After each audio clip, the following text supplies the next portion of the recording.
Buenas tardes, estamos en la Clínica Dos Artes y hemos quedado con la doctora María Isabel. ¿Qué tal? Hola Elena, buenas tardes. Hoy vamos a hablar de intolerancias alimentarias y la relación que tienen con el peso, porque mucha gente cree que el adelgazar o engordar está relacionado muchas veces, pues dependiendo del ejercicio físico que hagas, pero es que tiene una relación mucho más directa de lo que creemos con la intolerancia a determinados alimentos. Sí, Elena, a ver, no exactamente es que la gente engorde porque tenga intolerancia a los alimentos, pero sí que es verdad que les cuesta adelgazar. Cada vez tenemos más pacientes que vienen a la consulta y te cuentan, es que por más dietas que hago no consigo adelgazar, y a mí me pasa con pacientes, yo les pongo a dieta, me adelgazan muy bien, y en cuanto empiezo a meter determinados alimentos, me frenan o incluso engordan. ¿Por qué? Bueno, pues porque hay alguna intolerancia a algún alimento determinado. Alimentos que no tienen por qué tener una gran cantidad de grasas, ni por qué ser carbohidratos, no. O sea, alimentos que pueden ser muy sanos, que hay personas que los toleran fenomenal y que en cambio hay otras personas que fatal. No tiene que ver, sí, tampoco es una alergia, no es como una alergia que tú tienes una alergia a un alimento y no puedes volver a tomarlo, sino que es un tema que no depende de los alimentos. La gente piensa, es que tengo intolerancia al alimento, no puedo comer arroz, por decirte algo. El problema no está en el alimento cuando hay una intolerancia, el problema está en el intestino, Elena.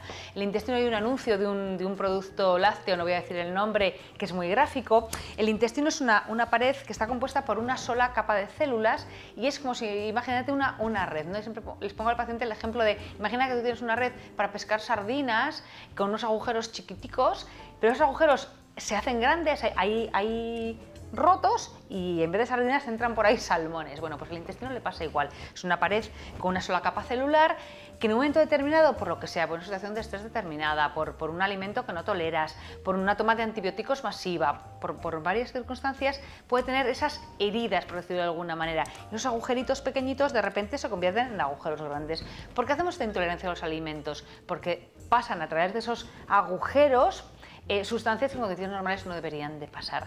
¿Cómo se traduce esto en condiciones normales o cómo te lo cuenta el paciente? Pues estos pacientes que dicen, a ver Isabel, es que me hincho, es que yo como un poco de lechuga y estoy hinchado como si hubiera comido una vaca. Digamos uno de los síntomas, sí, o de los más habituales, sí, para saber si uno es intolerante, pero hay que seguir unos pasos mucho más elaborados. Por supuesto. No por el hecho de que te sientas hinchado ya no significa que seas intolerante a ese alimento, sino que la intolerancia se puede solucionar de una manera bastante más elaborada, ¿no? A través de unos pasos como la extracción de sangre. Cuéntanos cómo es. Eso es, Elena, cuando el paciente te viene y te cuenta es que mira, yo como poco y me hincho y otros días como un cocido y no me pasa nada.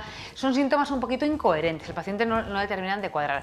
Lo primero que hay que hacer, como siempre en medicina, es una historia clínica como Dios manda y descartar que el paciente no tenga ninguna enfermedad real, que no tenga una bacteria en el estómago, que no tenga una intolerancia real al gluten, que no sea celíaco, que no tenga una piedra en la vesícula, que no tenga una gastritis, que no haya una patología física como tal. Una vez que hemos descartado todo eso, algo tiene que ocurrir, el paciente no se inventa las cosas, ¿no? Entonces, cuando ocurre todo eso, cuando hemos descartado todo eso, nos podemos plantear que quizás haya una intolerancia. ¿Por qué? Porque el paciente te cuenta esto, es que yo como a lo mejor un poco de lechuga, un poco de pepino y es que me siento hinchadísimo, me siento fatal, otros días como mucho y no me pasa nada, algo que no es coherente.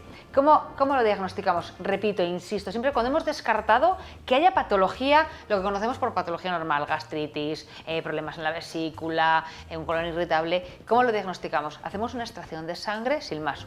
Esta sería la prueba para diagnosticar. Sacamos sangre, lo mandamos al laboratorio y el laboratorio en unos 15 días nos manda el resultado y vemos cómo la sangre reacciona ante determinados alimentos. Generalmente lo que hacemos es un test de 220 alimentos, por lo menos en nuestro caso, en el que enfrentamos a la sangre los alimentos más comunes en nuestra dieta, en la dieta mediterránea.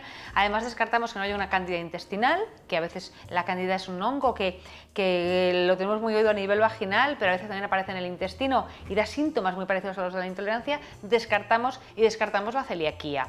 Hacemos anticuerpos para descartar que no hay un problema de celiaquía real, que el paciente no es celíaco.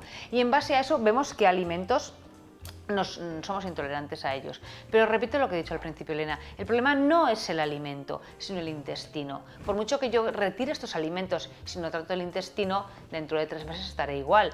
Me da la lechuga, por decir un alimento. Dejo de comer lechuga. al principio me encuentro mejor, pero estos agujeritos que tenemos en la red, en la pared intestinal, siguen ahí, con lo que el siguiente alimento que yo introduzca de manera más habitual es al que me voy a hacer intolerante con el tiempo. ¿Qué es lo que hay que hacer? Bueno, pues hay que retirar estos alimentos, indudablemente, pero hay que tratar el intestino. El problema no es el alimento, sino el intestino que está lesionado.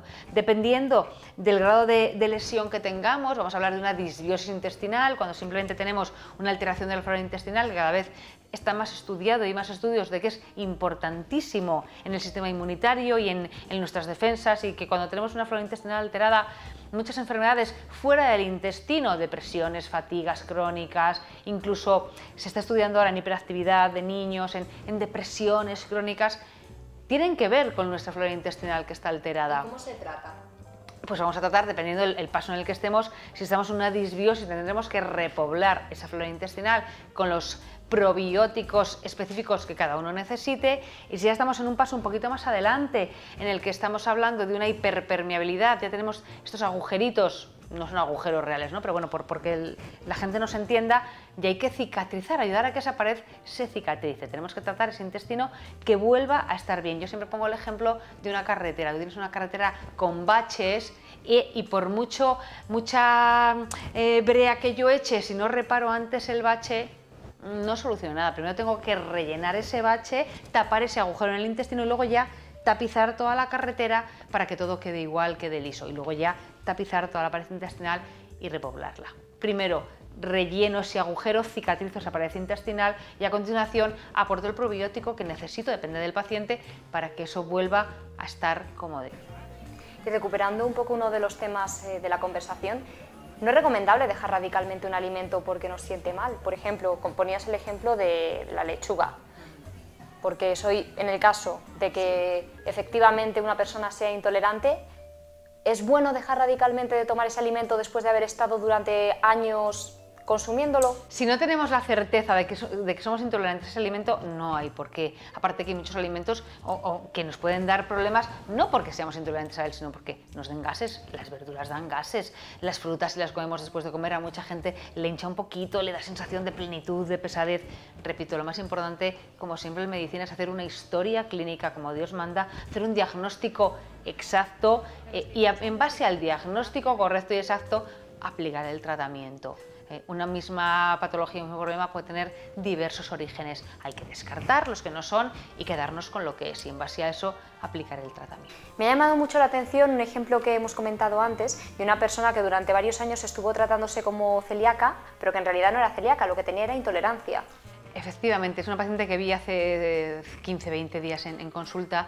Ella estaba tratando durante 20 años como celíaca porque, bueno, tampoco las pruebas que hacemos ahora eran como las que hacíamos antes.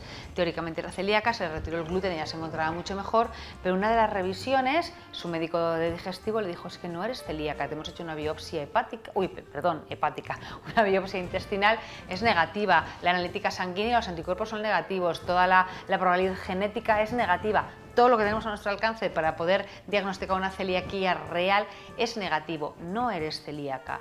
Entonces ella empezó a volver a introducir el gluten y se ha vuelto a encontrar otra vez fatal. Decimos: es que no eres celíaca. Hicimos una analítica de intolerancia alimentaria a 220 alimentos, como comentábamos al principio, Elena, y resultó que era intolerante a 84 alimentos de los 220, y sin embargo, efectivamente, los anticuerpos para celiaquía son negativos. Hemos empezado a hacer el tratamiento, hemos retirado todos los alimentos, nos ha costado un triunfo poder prepararle una dieta equilibrada para que... porque 84 alimentos... Son muchos, además le dan muchas frutas, muchos pescados, bueno, muchos alimentos. Tiene que ser difícil preparar una dieta muy elaborada. Me costó mucho, sí, prepararle algo equilibrado para que pudiera comer, alimentarse como Dios manda y que no le faltara ningún nutriente. Creo que lo hemos conseguido. Y solamente 15 días llevamos en tratamiento, aparte de retirar dieta, repito lo que dijimos al principio, hemos empezado ya con el tratamiento, con el medicamento por vía oral, por boca, y ya en 15 días hemos empezado a notar que las diarreas han empezado a disminuir. El síntoma capital de esta paciente es que tenía unas diarreas tremendas, pero tremendas, que le obligaban a quedarse en cama, que no le permitían hacer una vida normal. Y bueno, en 15 días hemos empezado con tratamiento, está con mucha menos diarrea, empieza a estar mejorcita y está muy contenta.